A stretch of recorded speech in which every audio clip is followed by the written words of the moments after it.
So what are we going to Malibu for? Interview day. Big guest. It's like me talking to my future self in a way, which I think is gonna be cool. At least that's what I envision. I be changing up the crib every quarter.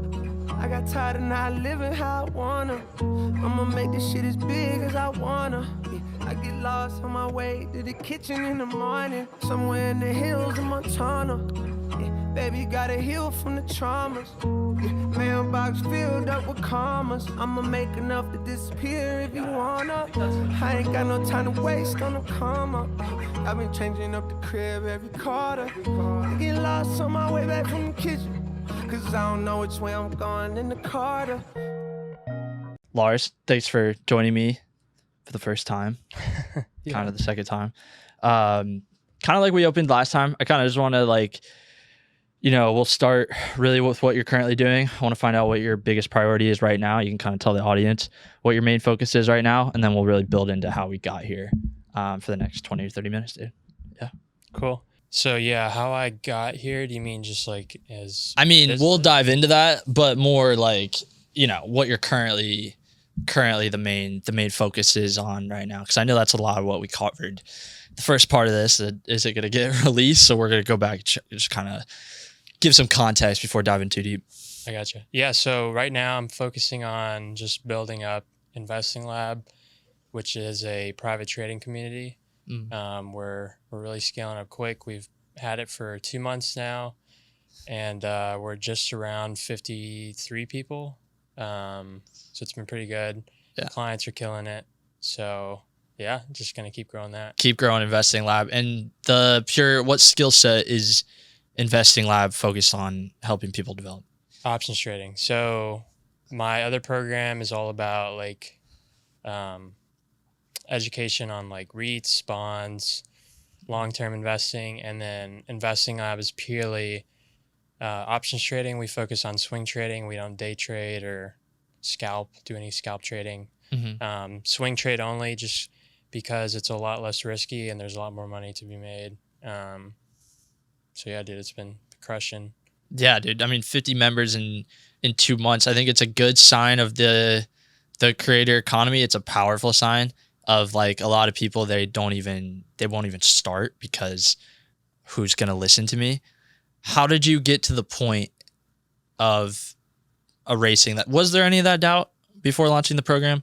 Or was it would you say, I think this is the best way to phrase that question. Was there anything preventing you from starting it earlier than you have started? Because 2 months, 50 members, you're going to be like, whoa, people wanted that.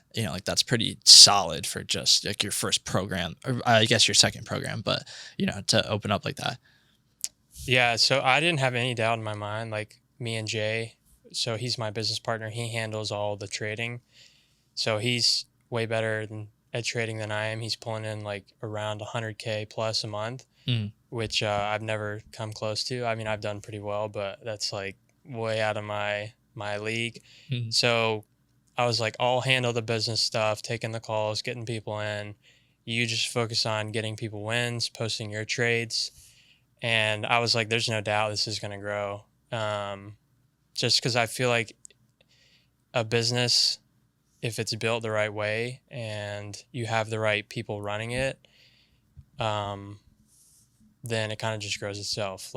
I knew once people were in there that it would just grow, because Jay's a fucking badass, and just through word of mouth it would grow. So that's kind of what's happened, and just through social media and other platforms it's continued to grow. So it's been awesome. Just going to keep growing that, and any way we can scale it up obviously is what we're trying to do right now. Yeah, 100%. I think the more I like how it's a direct kind of value exchange. I think a lot of people overthink business, and it's something I talk about a lot. The whole purpose of the podcast, the whole purpose of why I even put out content is really to simplify the game and to take those people that think the only way I can start is if I get a $50,000 investment for my idea.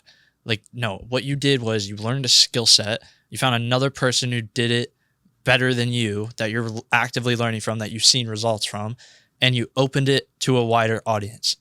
So all you're doing there is taking, here's value, and sharing it with the world and watching other people, helping other people win.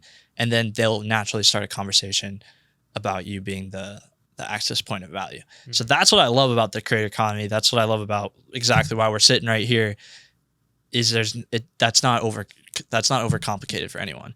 Anyone that has a skill set can now monetize a skill set to an audience of 7 billion people, because chances are, even if you're doing it better than 100 of them and you can help them out in some way, speed up that process, there's a market for you. Yeah, exactly. You don't need 100,000 people to like agree with what you say. In time, you'll get there. And I am kind of curious, do you think I know you guys are early into building this community. I mean, is there do you think there's ever a ceiling as far as how many people you guys could actively provide value to at one time?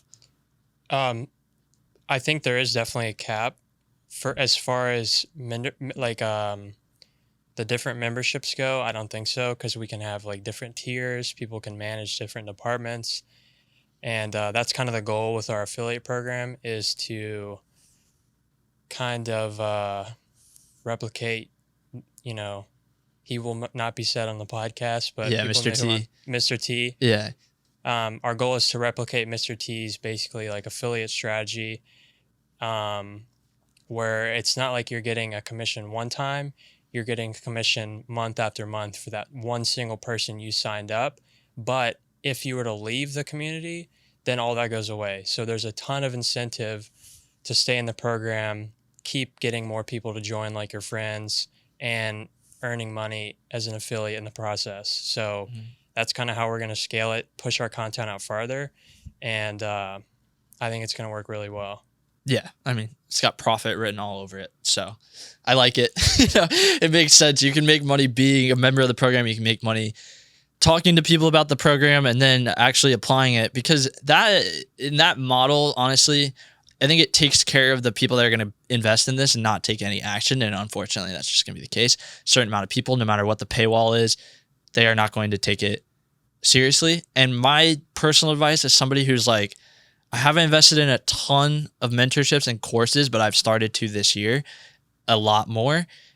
Like, I set a plan that I was going to take it seriously long before I invested. I watched other people do it, and then I looked at who's behind it. Like, do your due diligence in the time that you're not taking any action. Because if you're just not taking action because like $50 here is any different than like you going to Starbucks 10 times next month, then that's on you. That's you choosing not to get better. In my case, in my personal opinion, if you have the financial means to invest in yourself and you know it's a skill set that you could profit from and you're not doing anything else, like, there's your direction. You're having this idea for a reason. So yeah, I think anyone who comes across your page, if they are interested in investing, that's your ticket to really start. Because you guys aren't asking for 10 grand to make endless value. This is a skill set that you could compound time after time after time again, not only by learning it now and applying it, but also teaching it to other people. And that's like very powerful. I think we talked about this a little bit on the last podcast, where it's like the coolest part about content is like, if somebody hears something from you, they can use it and teach other people. And like, that was like a big pull to like produce it. Cause you're having a conversation with one person, is to reach so many others. So, cool, man. Now I want a couple like kind of questions.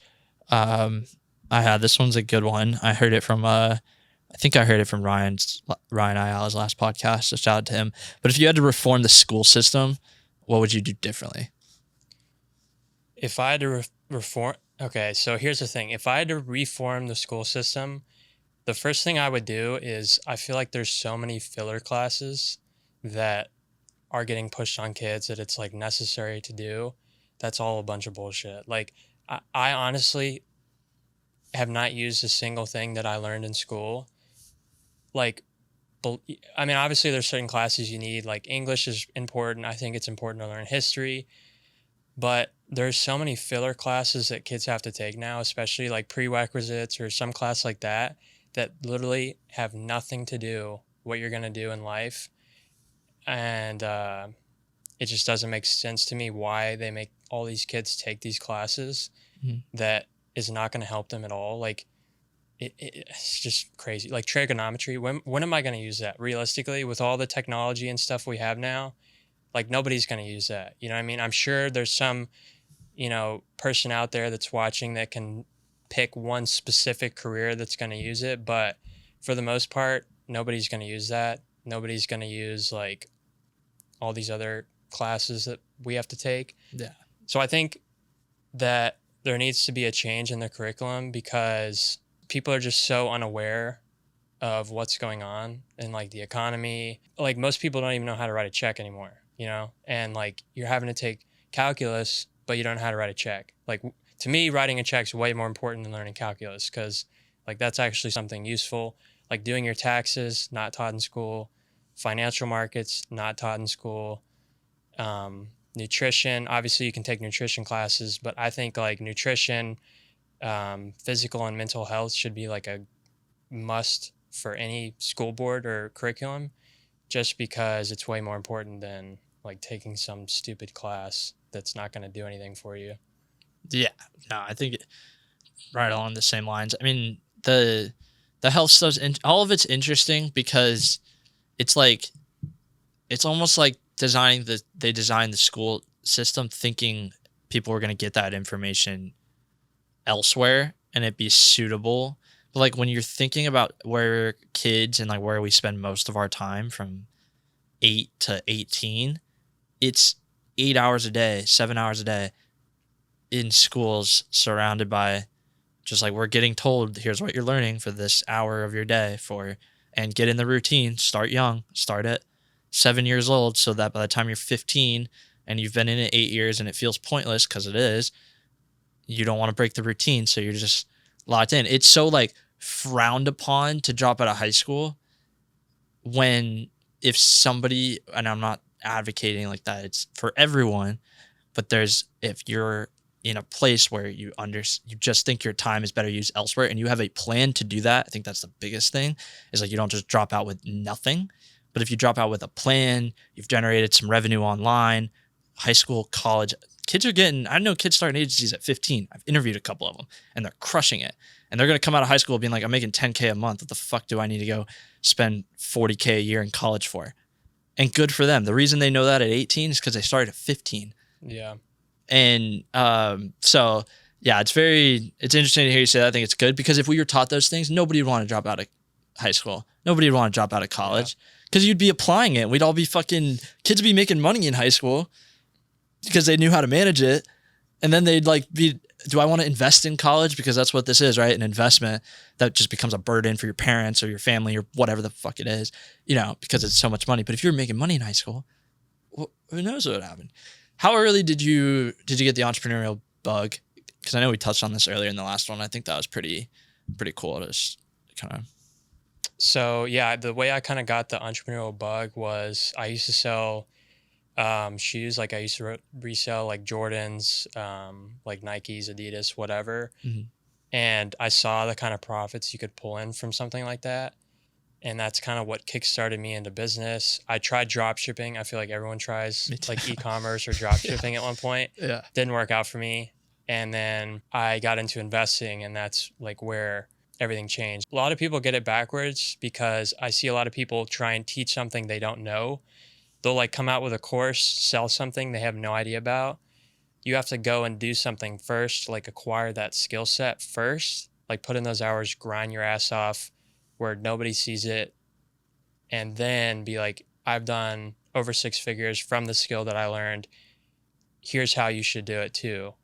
I feel like so many people just launch all these programs or courses and they know nothing about like fitness, SMMA, drop shipping, all this stuff, just because they're like going the course route to try and just sell a course when they actually haven't like done it themselves, which usually is a scam, like the scammers you see online.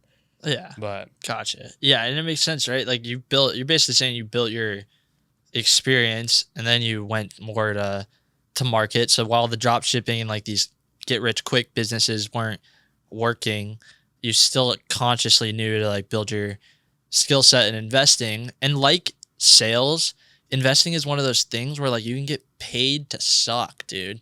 You can literally make money as you're participating in the act. Mhm. These kids want to go start and learn how to run a SMMA. Like, do you understand that that means, okay, and I learned this the hard way, so I like take it with a grain of salt, but like that means you have to learn how to manage salespeople. If you don't know how to sell, you need to learn to sell. That was mistake number one. Didn't properly learn to sell. Knew what product would sell, didn't know how to sell it. So how the fuck am I going to teach anyone else? So, big thing, like starting your business. If you don't know how to sell, I don't care if you understand product market fit, you're not going to be successful. You're going to break your head against a brick fucking wall for 6 months, and then you need to learn team management, right? Team management, and then marketing. Like, do you know how to market what you're doing? And like, so going the skill set route of investing, sales, learning, I always float out the marketing internship one, because if you can learn from a business owner, it's the same kind of training. You can like make mistakes and still see where you would have done things differently. So, yeah, dude, I like that. I think you went from kind of the business route to the skill set route, and now your skill set is just compounding profitably because you're acting in it, and then you're going to create the income from teaching others to do it, as you should. You've put the time in. So I think, how important do you think it is to have a time period? Like, I'm trying to think how I want to phrase this. Do you think when does somebody know they're ready to go to market with an actual product?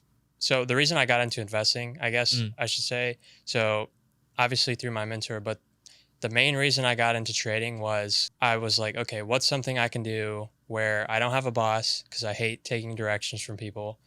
I don't have to rely on somebody else. So with trading, all I need is a phone, laptop, a couple hours a day. I don't have a boss, don't have a business, have no employees. So it's literally just me, this phone or laptop, and I just have to learn about it, and I can make a lot of money. And I think that's why trading is so awesome, because you don't have to rely on anybody else to make it except for yourself. Like, if you were to work your way up the ladder in a business, you're relying on that business to give you that job, or like them to pay you. But with this, like, you make your own income. And so that's why I think trading's awesome. But for me, like, what really made me want to take my business to market was I had so many people messaging me about helping them with investing, like just friends of mine, even like family members wanted me to help them with their like investments. And like, I mean, over the years, I've probably gotten like over 100 people just that I've helped for like free, or just charge them like nothing, basically like $100 to help them make a couple thousand. And I was like, I need to value my time more than this. And so obviously it was something people wanted from me. They wanted my insight, my experience with trading, or just investing in general. I was like, well, it's obviously like something I could bring to market and do well, because people are already paying me for it. So then I launched it, and it did really well. And I feel like if you go that route, like, you already know a product's going to sell before you bring it to market, or it's like already selling, then it's going to crush. And like, same for our private trading community. Before we even launched the actual like community, we had people on our wait list. Like, we had probably 25, 26 people on our wait list, like just holding a spot in this because they wanted to be in it so badly when it like launched. So if you can like have people sign up or pay, or like be ready to pay as soon as it comes out or launch, because they like trust you so much, that's when you should like be ready to bring something to market, or like you have a skill set that people would pay you like immediately for. They're not going to like think about it. They're just going to be like, here's money. I want to learn what you do. And that's kind of like what happened with me. So cool. That's really good advice. I think when in doubt, like you said, create a wait list and let the market tell you, right? Like, and I've heard this talked about a lot, and I think it's kind of like, if you're not willing to do it, it shows that you lack patience, and it's waiting for the market to come to you. And it sounds so crazy, but it's like, if you just, people are like, oh, how do I focus? Like, you got to focus on building the business. I'm like, no, you got to focus on the skill set and the value that the business is providing. And then like I hate the term, like I was telling my mom this today, it's so funny. The term business has started to really irk me because of I don't know, like the blanket it like puts over things. So it's like, I just think if you just focus on value providing and skill acquiring, and then value providing, naturally you're going to get returns on that value that you're providing. It's like the most richest people in the world understand how money works and that it's currency. And it's like they're constantly putting out that and they're receiving it back and they're not worried about it. They don't, it's not that they have so much money in their bank account that they don't give a shit. It's that not giving a shit and just focusing on good things and providing value to the market has warranted it in exchange. And that's all they're worried about. If you can get to that point, I think you really start to see like escalated success. And coaching or educating people on how you've been able to create wealth is a great way to do that because it makes you feel good. I bet it makes you feel amazing when somebody's like, oh, I made 300%. You just gave them their paycheck from that job they fucking hate. Like that would feel amazing to me when I know like directly someone just like profited off something I learned years ago or whatever it is, you know? Mm-hmm. Yeah. And I think too, like a big thing that I see with people that kind of like stay in the same place, they like want to get out of the spot they're in, but they don't, is because they think everything is kind of like a scam. Like they think it's too good to be true. They're telling that like themselves the whole life. And it kind of keeps them in the same place because if you don't take risks on something, then you're always going to stay in the same place. Like you're never going to grow if you just keep doing the same shit you're doing and don't take any risks your entire life. Like, and just think everything's like, oh, it's too good to be true. It's a scam. Like, no, like that's not true. Like I can't make that kind of money, or like, that kind of mindset just ruins people. So yeah, risk is literally just you feeling anxious about the unknown. So it's like if you don't know something, I'm just, you have to create this sense of awareness where it's like, have you asked yourself if you put the hours into it? Like you can't tell me trading options doesn't work if you haven't put 1,000 hours into asking yourself that question and trying to figure it out, consciously trying to figure it out. Because like, and then you don't start, then you don't, but like, no risk, no reward, right? So it's like, and if you have that thought more often of like, I'm not getting a lot of reward right now when I feel like I deserve it, analyze if you're taking the safe route or if you're at least having some sort of like taking chances on things that could provide positive returns. But like anything, I mean, it's kind of like a muscle. I think you learn starting business at trying the drop shipping shit and it not working got you prone to risk. You realize it's not that bad. Right. Yeah. Right? Like, because you probably gained something out of it. Yeah. If anything, you gain the fact that I suck at this or I don't want to put the time into learning this. I've had startups like that where like I started them on one skill set and I'm like, honestly, the amount of hours I'm going to need to put into learning this to not really like it, let's just shut it down and not like scam people, because that is a scam. If I act like I know it and I'm just selling it, but I'm a good salesman, like, no, go into sales. Like, if you're scamming people right now, go into sales, please. Like, drop the bullshit. Like, if you're not willing to learn the skill set, stop screwing people over. Like, just go sell for someone else with a product that works, and like, you will be very happy and morally okay with whatever the fuck is happening. Definitely. Who are some creators you're learning from right now? The creators I watch the most are probably Alex Hormozi. Just, dude, he's like, I think honestly, he's one of like the greatest teachers of our generation. Like, it's just mind-blowing, because I'll listen to business podcasts or like listen to videos and stuff all the time, and then I'll see his and I'm like, this blows like all of them out of the water. Like, just his insight on stuff. And I feel like too, because he just gives all of his information away for free that like people would normally charge for, that there's just so much value, and I've learned so much from like listening to his stuff. Another big one would be, dude, honestly, not too many. Like, I'm kind of just like, I really don't scroll too much on like anything. I'll see his stuff when it pops up and I'll like watch it, but other ones I'm like, just scroll right past. Sam Colder, when he used to post stuff, I would always watch his stuff. Who is that? It's like a really famous photographer. Oh, okay. He worked with like DJI and did like these crazy drone transitions, and it was just like masterpiece. Cool. Besides him, not really too many people, to be honest. I'd say aside from you, who would you recommend people like first getting into trading should watch? Do you have anyone? Because I know you're putting out a lot of what you've learned and you didn't necessarily learn it from the internet. But do you pay attention to that at all? Can you kind of tell like the guys that are like about it, or is it just such a broad market that it's hard to It's tell? pretty broad. Like, it depends what kind of trading you're doing. Stock Dads is a really good one. It's kind of like a community like ours. Mhm. Option Swing is a good one. Okay. Ricky, can't remember his last. Ricky Trade. Did you guys put that one in the? I think. It's like Ricky Gumerez or something like that. Okay. But he's been in the game for a while. He really knows what he's doing.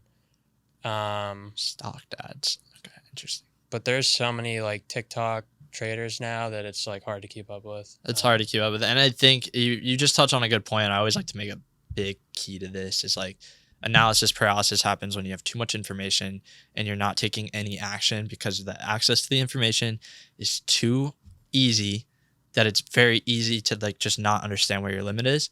And one thing I'll tell people, and like I don't coach them on it yet, but I really should because so many people have told me that it's made such a change, is focusing on 1, 2, maybe 3 people and really just eliminating anyone else. If I'm going on Instagram to learn something about this, I'm watching this person and I just go to their account, scroll through just their feed and don't get all the other bullshit mixed in. Because it just provides so much. Like if you want to learn social life, kind of experiment with 3 or 4, pick one.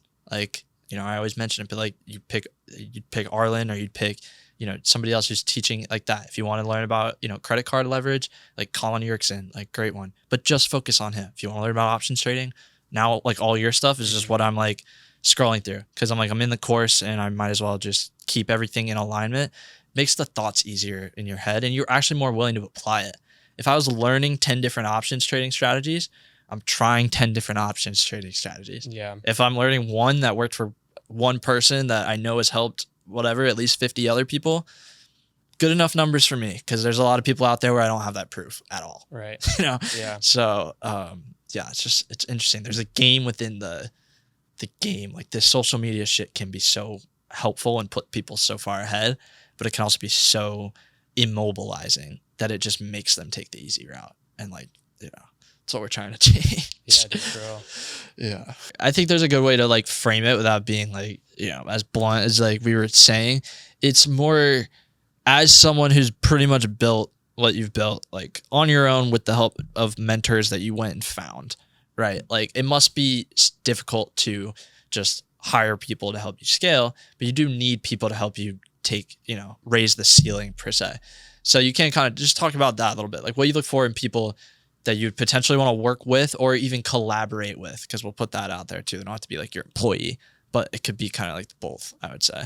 Yeah. So when I'm hiring somebody, the main thing I look for is just like their ego. Like if I see a big ego in that person, like I will no chance I'm hiring them. But another big thing for me too, it sounds horrible, but like if they're not prioritizing their health, like health and fitness, I won't hire them just because it kind of shows what kind of work ethic somebody has. Mm-hmm. And like all of my friends that are really crushing it, that's like their number one priority is like health and fitness, clean eating. They're in the gym, focusing on themselves. And that's kind of what I look for because it shows like how much work you're willing to put into something, especially yourself, because that's like the most important, thing you should be working on. So if they're not putting work into themselves like behind the scenes, then I really won't consider them for an employee.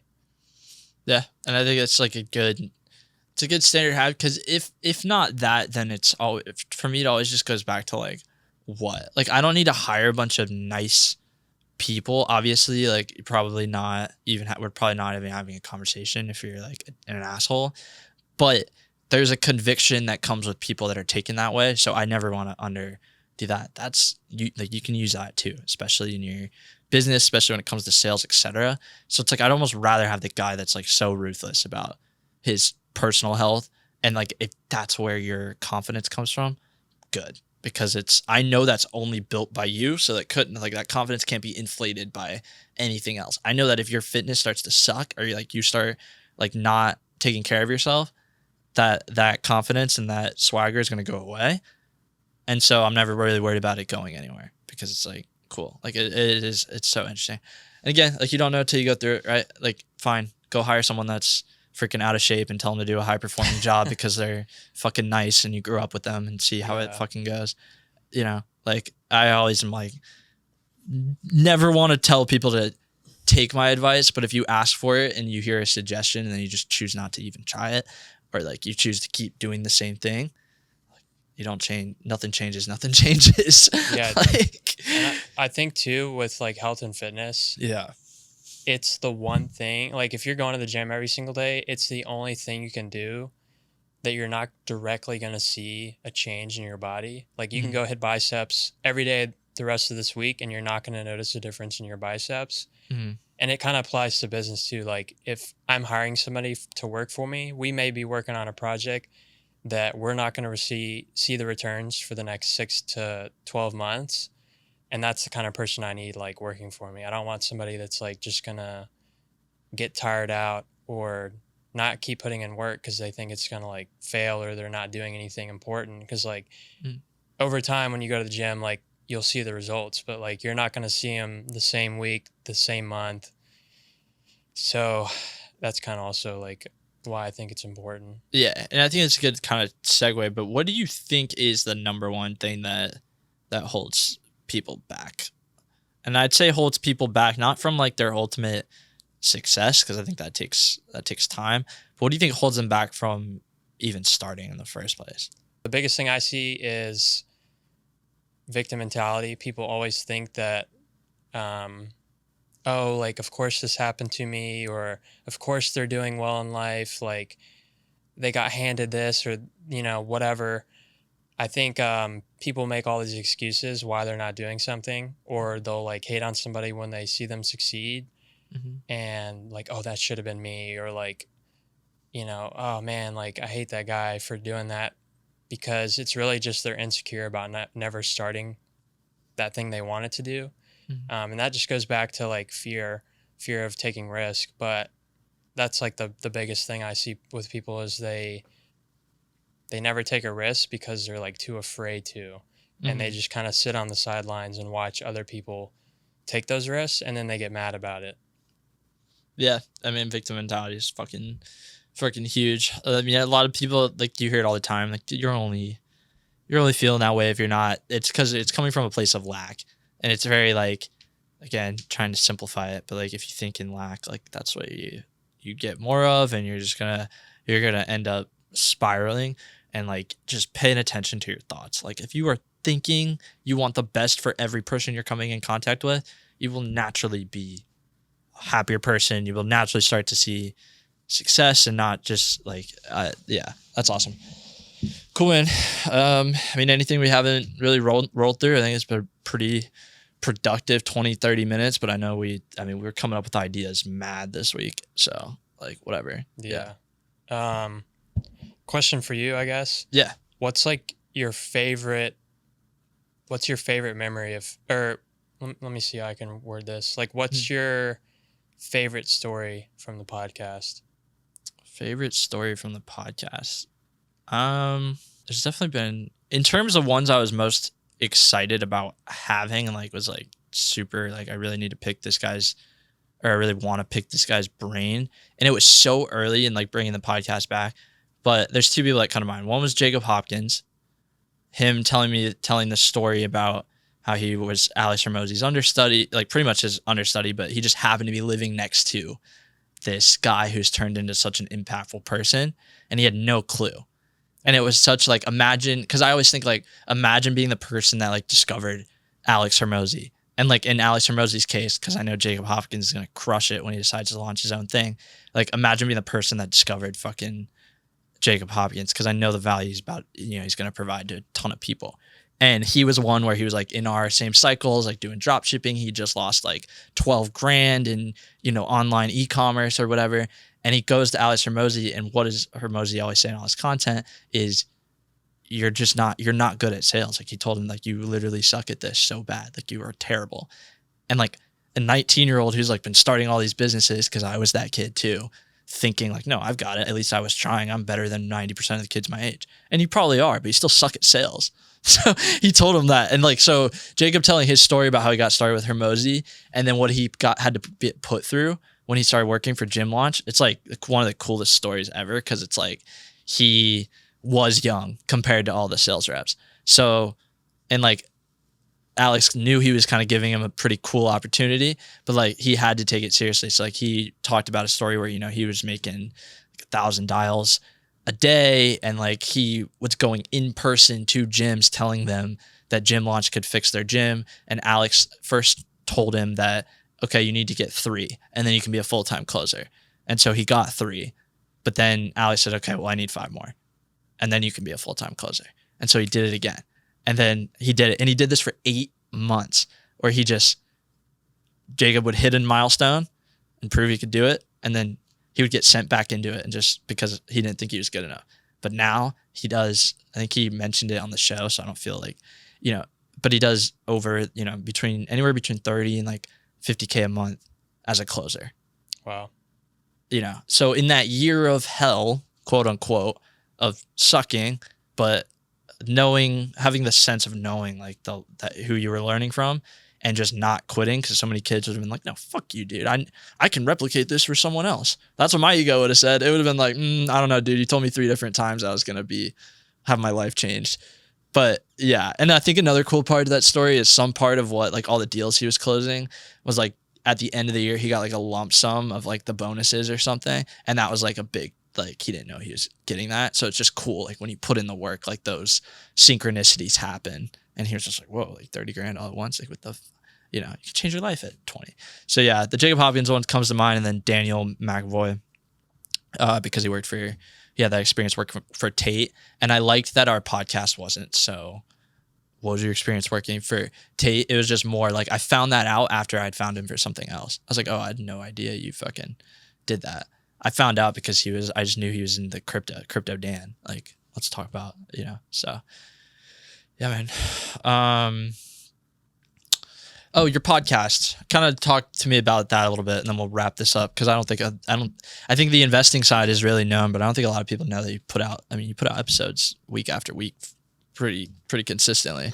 Yeah. So, to be honest, I've been slacking on it. But still some good stuff out there already, though, for sure. Thanks. Yeah. It's called Over the Opinions. It's just, the basis of it is like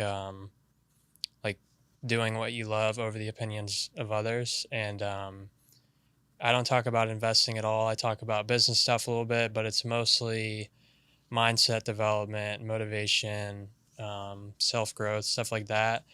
And dude, I love it. It's been awesome. And it's not like crazy. It's not like hour-long episodes, right? It's mostly like 3 to 5 minutes. So it's like snackable. Like you could really listen to this like just like daily to like pump through them. No, that's good. I think that's an important note, because a lot of people like, they'll tune in, and some of my episodes are an hour, but some of them, my favorite ones, are 15 fucking minutes. Yeah. We just to the point go. So cool, man. Well, thanks for coming on for whatever this is going to be, part 1, part 2. That was a lot of fun. To everybody watching, thank you for watching. Like, subscribe, so we can do more guests like this and studios like this. And if you'd like to come on the podcast, this is something I'm trying to get out more. Shoot me a DM, just at Jack Hayes or at The Weekly Prophet on Instagram, and we will talk about that, whether it's flying you out, whether it's getting you on an Instagram or a Twitter Live. But I definitely want this to be open door. If you got value, let me know about it. And Lars, we will do this again sometime, I guess. Yeah. Cool. Thanks, dude.